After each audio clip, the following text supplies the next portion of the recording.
What's up, COD fans? Welcome back on my hold shift, dealing with power rankings.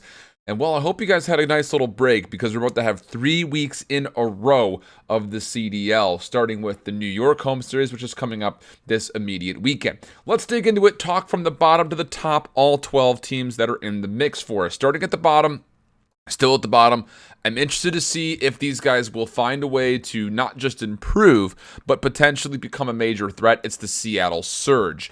Now, this team has been a little bit all over the place, and that's to be fair because they've been making a lot of roster swaps. This is going to be another week in a row that we don't see Seattle coming forward this weekend. So when we next see them, which will be in London, they absolutely need to show up. This is a team that's not doing currently all that well. They're 11th in the hard point, 12th in the search and destroy, but they do hold 5th place ranking in domination, which is not bad. But again, it's one of those things, Pander Proto, will they be the real bit of success needed to get Seattle out of the bottom? Because right now, there is a pretty heavy stack, as we have 3 teams that are tied at 50 points in the standings, of course, one of them being the Seattle Surge. Going into my 11th place, the Paris Legion. Not a great weekend for them last weekend, as they did not have a good outing versus either Florida nor the London Royal Ravens. Really, honestly, outside of the search and destroy, they kind of got smoked all the way through. None of the hard points were all that close. Yeah, you did have the one domination versus London, which was relatively close, but really it was just the search and destroy, and even that was a little bit hairy at moments. So for this Paris Legion squad, you've got a lot of work to do. This is a team that, again, a couple of weeks ago, about a month ago, we had them like 6th and 7th. Now they're number 11 on our lists. They're number 10 overall in hard points, 7 overall in search, and 9th overall in domination. None of them all that positive when it comes to the differential as a whole. So going into this New York home series, they do play this week. They play up against Toronto first, and they're in the pool with both Atlanta and LAG. You got to win at least one match there. Otherwise, Paris, you're probably going to be a new number 12 if they don't come out with a win this upcoming weekend. In the number 10 spot, speaking of the Los Angeles Guerrillas, that's who I have up next. It's been a weird ride for the LAG because Search and Destroy has by far been their bread and butter, but their respawn has been absolutely atrocious. Now, with Vivid really starting to step up, they have looked a lot better, especially with Saints coming back into the mix. The last weekend that they played at Minnesota made a playoff. Okay, we love to see that. And it went Game 5 versus the Atlanta FaZe, which everyone's gone Game 5 versus the Atlanta FaZe. But the good news for this squad is that their search and destroy has stayed good, and their hard point has gotten better. The bad news for this team is that their domination is still not all that great. The only dom they won that previous weekend was actually versus the Atlanta FaZe, which was a major surprise, as not only had Atlanta at that point not lost a lot of domination, but LAG hadn't won a domination in about 2 weeks. They again go forward. They get their rematch versus Atlanta first things first on the weekend coming up. So it'll be interesting to see how they fare as we get into this upcoming weekend. In my number 9 spot, a pretty significant drop, and I think pretty evidently so for the Optic Gaming Los Angeles team, which supposedly they're going through a number of changes. At the time of this recording, nothing's been confirmed that they've signed anybody new to their roster yet. But what we do know is that things have not been good pretty much for a while. I mean, we had a hot weekend in Florida where they were able to make playoffs. They made playoff again at the Seattle home series, but both of those weekends were with teams that may not be considered to be the top. And that is one of those things that we looked at those weekends and said Optic Gaming had to do well in those weekends. Now you go backwards to most recently at Paris, you lose 1-3 to New York, you lose 0-3 to Toronto, and you're sitting here thinking that maybe the ship has just completely sunk. Now coming up in this upcoming weekend, they do not play at New York, so they've got some time if they're going to make these changes to try to get them locked in, because again, this is a squad that's sitting not out of the realm of possibility of falling into the bottom 4 overall. They have 70 total points. 60 is the one right below them, 80 is the one right above them. So there's a lot of movement that could still happen with Optic Gaming LA, but my thoughts currently with this roster is that the movement is likely going to be further down rather than further forward. Going into my number 8 spot, the Toronto Ultra. Pretty significant bump for these guys, and I think that if you watch them play, you would absolutely agree that these guys definitely have merited being a top, I won't say top, they're definitely merited being right in the middle of the pack right now. They were able to take Atlanta to 5. They had no problem with Optic Gaming as they took them 250 to 49 on a Hackney Yard hard point. Ooh, yikes. But then as they went up against the New York Subliners, a very tight affair, with the only exception really being the search and destroy, in which they got a little bit beat up on Ramaza. So moving forward for Toronto, a lot to look forward to, I think, when you look at this squad. And they do play this weekend. They play up against Paris first, which you figure should be a win if they play at the same level that they previously played at. And then they get a chance at a rematch versus the Atlanta FaZe, most likely. Or they get to play up against LAG, of which they've only played once so far this season. And that was at the Minnesota home series where they lost in Game 5. So, for Toronto, a big weekend. If you can make the playoff again, which I think is extremely likely, the stock for this team, I think, immediately rises. You're 8 now. I will flat out say that between 7, 6, those are free for the taking. Also, when it comes down to standings, if you make a playoff again, you get out of the bottom 4 and you move into the middle 4, which is a great place to be as you look at playoffs coming forward in the near future. In my number 7 spot, rounding out the bottom 6, I got the Minnesota Rocker, really for no other reason than it's hard to put them anywhere else. It's hard to put them below Toronto right now, but I can't really put them into the top 6 because, again, over the last couple of weekends, they have been pretty poor, only winning one series in the last 2 weekends. That was versus Optic Gaming LA, and they had to take them to 5 to beat them. They also have not been notoriously great at any mode over the last not just 2 weekends, but 3 weekends. In the last 3 outings that they've had, they've only won 2 dominations and 3 hard points. The respawn has been an absolute catastrophe for this team, and it has to turn around this weekend. Why?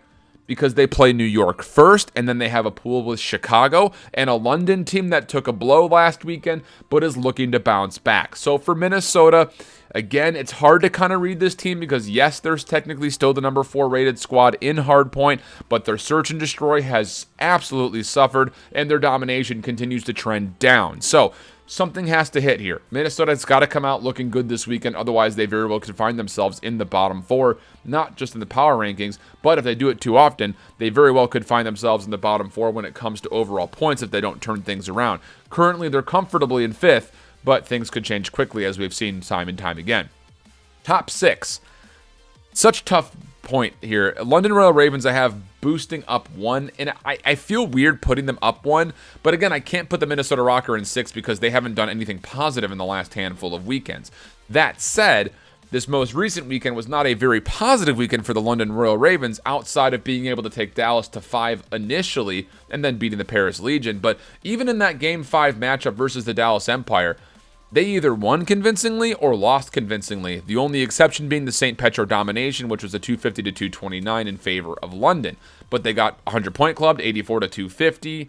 That's not good. You don't love to see that, especially on a map like Gunrunner. So it's one of those things that for London, they've got to kind of right the ship right now. There's not a lot of cohesion up front for this SMG line in total, so that's going to have to change.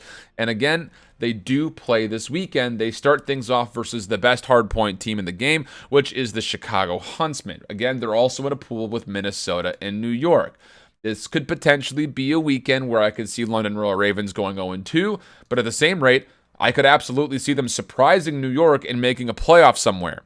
That's very possible. I don't think that's as nearly as likely, but again, a big proving weekend here for the London Royal Ravens going into the New York home series. Which brings me to number 5 on my rating, the home team themselves, the New York Subliners. No change here. Again, a very good run for them in the playoff to get there last time around. A good 4-game win versus both Optic and Toronto. And then it was promising to see them get Game 5 versus both Atlanta and then as well versus Florida in that first opening playoff. That's all good news for New York. On top of that, even though you see their rankings maybe not be as great in the search and the domination, they went 3-1 in domination last weekend, and their one loss was by about 7 points. On their search and destroy, they went 3-3. Sure, there were a couple of bad losses, but there were also a couple of great wins. And then beyond that, they went 50-50 completely in the hardpoint, which again, they do relatively well in the 6th overall team there. The big thing for New York is you have to start being able to take these map mode combinations, especially in Respawn, versus teams like Chicago, who they're going to be able to face up against, you figure, in one way or the other, as they've got, again, the opposite side of the bracket from Chicago, but if they beat Minnesota, which I have them beating, they would be able to go up against that Chicago team and really give themselves a true test. So That's kind of what I'm looking for New York. Again, another big proving weekend for them, where last they played Chicago was at the Seattle home series, and they lost in Game 4 after they were able to actually take the domination convincingly versus Chicago on Hackney Yard then. Going into my number 4 spot, no move here for the Chicago Huntsmen. Easy transition here, and we'll just go straight to looking at what they have to offer in their overall rankings. This is currently the best respawn team in the game, as they're rated number 1 in hardpoint, number 1 in domination by both win percentage and differential in points. For me, it just comes down to what is Chicago going to be able to do with their search and destroy. When we saw them at the Minnesota home series, they only lost 1 hardpoint and only lost 1 domination, but they went 1-4 in search and destroy versus at the time just an okay Florida Mutineers team on search and a pretty decent team of LAG. But again, you lose to LAG to miss out on the playoffs. That hurts a lot. So this is a big recorrection weekend for Chicago. I'm mostly looking to see if their search and destroy can turn around to get them back into the running to potentially be a top 3 squad again. In my top 3, a little bit of a hit here as the Dallas Empire will move down. It's been a good couple of weeks, though, for the Dallas Empire in total. The only problem is they've lost to just Atlanta and Florida. So for me, it just comes down to, will this new meta help them get above those 2 teams? I think initially, yes. But beyond that, you're looking at this Dallas Empire squad of what can you do to get past the other teams that are currently surrounding you in the top 4. They're 1-4 versus Atlanta. They're 1-3 versus Chicago. And now they're 1-2 versus Florida. These are not great win rates. Versus everybody else, though, they haven't really lost to, with the exception of Minnesota, in which they dropped a single series. They're 2-1 versus Minnesota. They haven't lost to anybody else. So this is a weekend where they have off. They'll have some time to kind of recorrect themselves and try to get themselves fixed up, specifically against maybe those mistakes they're making versus other top-tier teams, to try to make a push to be the best team in the game when they come back. Number 2, Atlanta FaZe. It's the first time the Atlanta FaZe has not been my number 1 spot, and I would say rightfully so. It is a bit concerning that they keep going to Game 5, but it's also a bit reassuring that they keep winning in Game 5s. So it's a little bit of back and forth. This is a team that used to be incredible at domination. In the last 2 weekends, though, they have not necessarily shown that. They are 3 for what looks to be about 7 overall in that win-loss ratio, and it's dropped them from being the best respawn team, especially the best domination team, down to the 2nd best team overall when it comes down to it. The good news for Atlanta is that they hold the most positive search and destroy differential by far. They are 72% almost in their win rate on search and destroy. No one else comes close to that. 61% is the next closest. They are dominant at their search and destroy. You just don't want to have them be continually dominant when we get closer and closer to playoffs. In my number 1 spot, the Florida Mutineers, major boosts all around. They continue to show improvement. Again, they win the last home series. They win back-to-back. You love to see that if you're a Florida Mutineers fan, without a doubt. And going into this next weekend, they do have the weekend off. So some time off for the guys to look back and see what can we potentially do to become even stronger as we try to finish out this season. The most impressive thing about this team is that they're currently ranked 3rd, 6th, and 4th across all of our modes. But all of those are bumps from what was 5th, 11th, and 5th. Florida's search and destroy has become absolutely incredible to watch over the last couple of weekends. And really, everything's been incredible to watch over the last couple of weekends. In their most previous run, they only dropped 3 maps. 2 of them were actually to the New York Subliners.